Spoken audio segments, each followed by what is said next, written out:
Hey everybody, welcome back to my channel, Books with Ray. My name is Rachel and today we're going to be doing my March wrap-up. In the month of March, I read 11 books, a really good mix of thrillers, romances, new releases, and books that have not released yet, which is really exciting.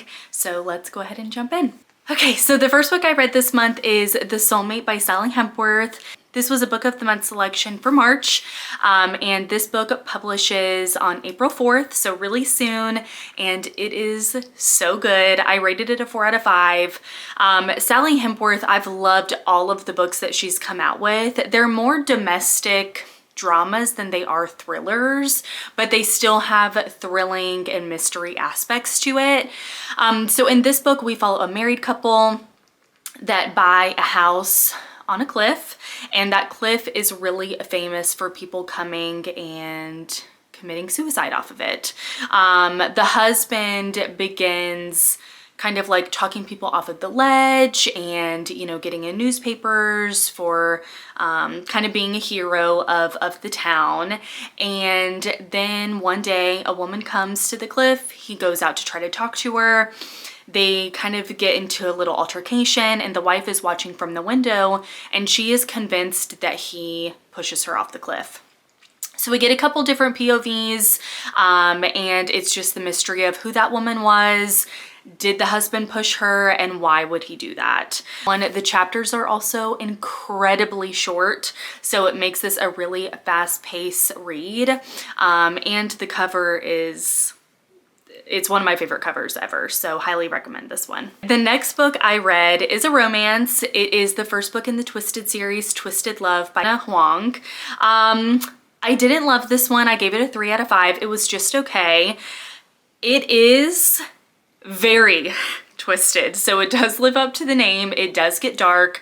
I'm not super into dark romances. Maybe I just haven't read enough, but I like to read romance for like the butterflies and the swoon and the giddiness, like kicking my feet. And there was some spice in here, but overall, like, it was just sad, like, and unnecessarily dark in my opinion. Okay, the next book I picked up is The Golden Spoon by Jessa Maxwell. This is a cozy, I wouldn't say it's a cozy mystery. I would say it's more like cozy thriller. It's more fast paced, I feel like, than a cozy mystery is, but this is like the Great British Baking Show meets Clue. You know, these 5, 6, I can't remember how many people come to this really old stone mansion. Every day there's a new bake-off challenge. It is very descriptive on the bakes. It's really fun. And there is a mystery element and someone that dies. And you're trying to figure out who died, who killed them, and why. It also publishes on April 4th as well. And I gave this one a 4 out of 5. The next book I read is one of my favorite romance books of the year and of all time. It is a backlist read. It is The Perfect Find by Tia Williams. I think this came out in 2016. I read 7 Days in June last year and it is such an incredible book. If you haven't read that one, please go do yourself a favor and read it. It is emotional, it is funny, it is swoon worthy. This is that, except take away the emotional trauma. This book is so fun. It is so light. The love interest I am in love with. I love our main character. We follow Jenna. She is 40. She is trying to revamp her career in the fashion industry, and she gets paired with her boss's son, and her boss is like her kind of like nemesis, and then they fall in love. So it is definitely forbidden romance.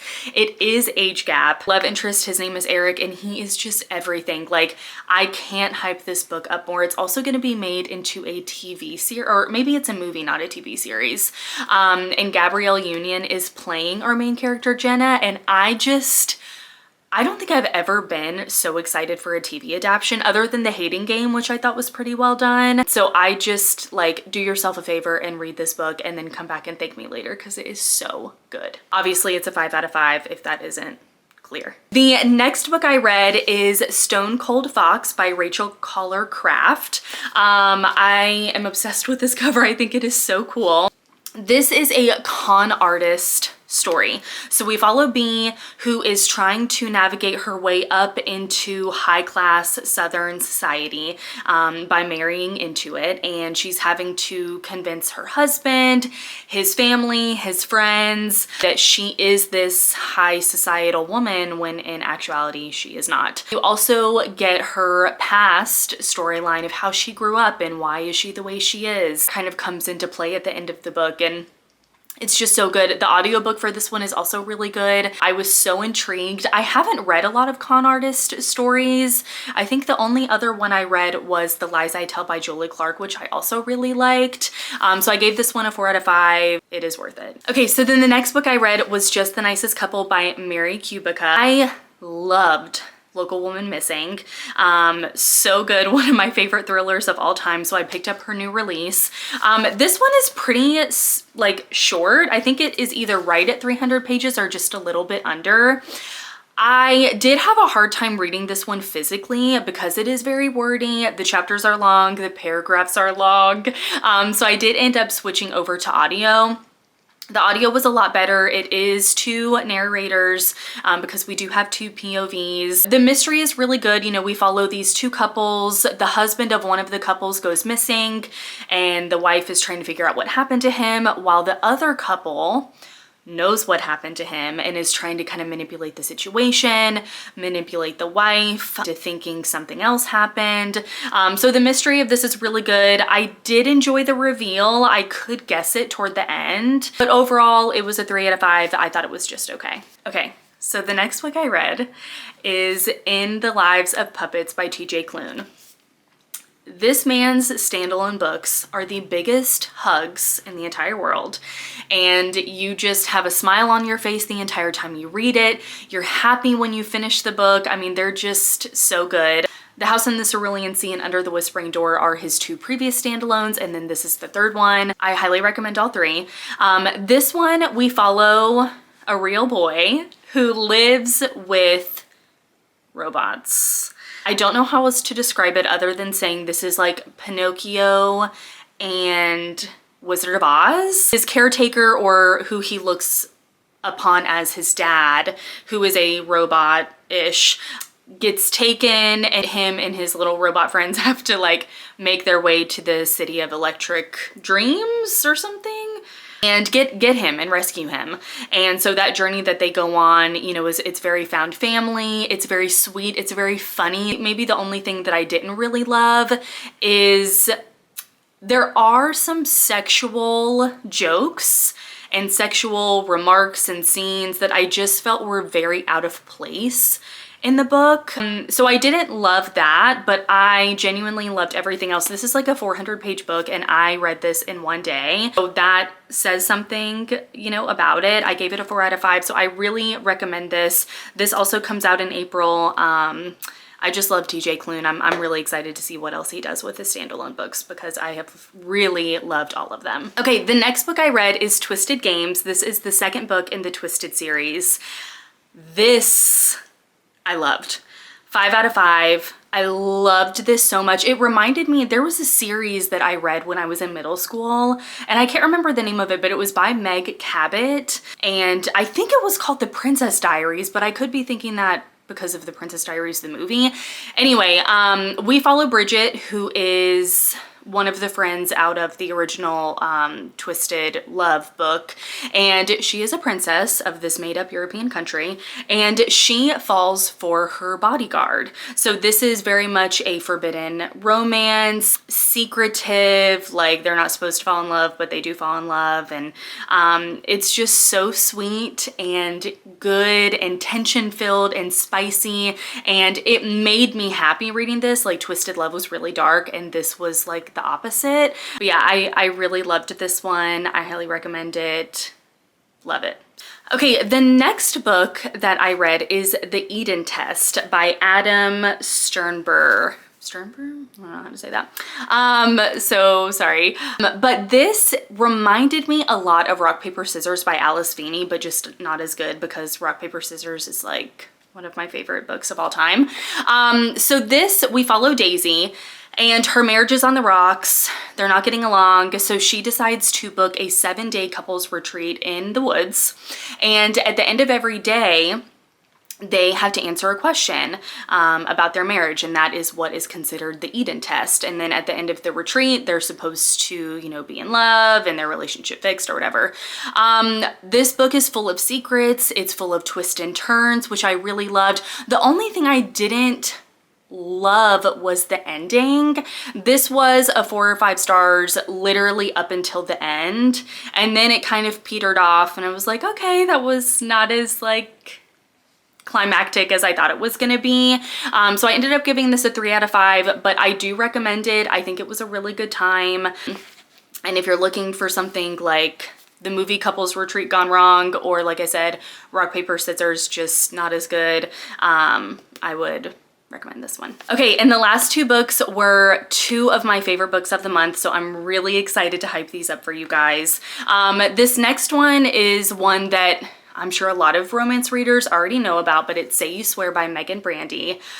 I've seen this everywhere. I have seen footage of people crying while reading this book, and like, so intriguing because like, why are we crying? I understand why. This book is so good. I can't even explain. This is definitely an adult romance, but they are like college kids, so it is a little bit younger.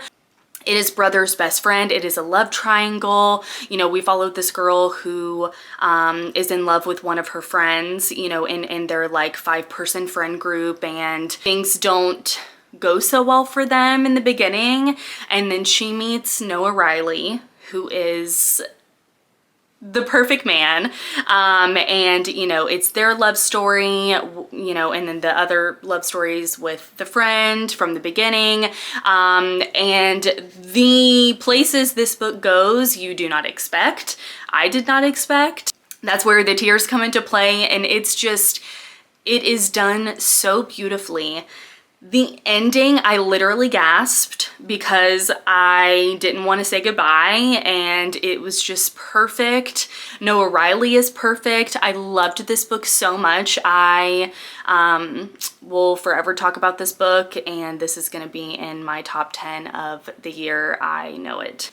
Okay, and the last book that I read this month is one of my favorites. I'm so excited to review this, and I just am gonna tell everyone I come in contact with that loves a thriller to pre-order this book. It doesn't come out until August, but it is None of This Is True by Lisa Jewell. So good. If you like Lisa Jewell, you will love this book. I love Lisa Jewell. I love The Invisible Girl, Then She Was Gone, I Found You, Girls in the Garden, The Night She Disappeared, all of them. I think she is great. She writes great domestic thrillers. They're fleshed out. They're just so good. This is so different from what she's done before in the best way. So we follow Alex. She is a famous podcaster for women empowerment, and she meets this woman named Josie. Josie is unwell, you know. She approaches Alex, they connect a little bit, and Josie's like, hey, I want you to document me changing my life, you know, interview me as I do this, you know. And Josie is weird. Josie is mentally unwell, you know. And Alex, as she's interviewing her, as she's finding out more about Josie's past and what her future plans are, you know, it is unsettling, and she doesn't really know Josie at all. And obviously neither do we. We also get excerpts of, you know, the podcast and mixed media of a Netflix documentary that they're doing on the podcast, sprinkled throughout the story. It's just so good. Twists and turns. You don't know who to trust. There's so many secrets. The ending is so incredibly good. It's so fast paced. I am so excited to just hear everyone's opinions on this because I loved it so much. Highly recommend it. Can't wait for everyone to read this with me. And that's it. Those are all the books I read in the month of March. It was a great reading month. My favorites definitely for the month were Say You Swear, None of This Is True, The The Perfect Find, and Twisted Games. So definitely leave in the comments below if you've read any of these, what your thoughts were, if you're excited about any of the upcoming releases that we have in April and with the new Lisa Jewell in August. Let me know your thoughts, and I'll see you next time. Bye.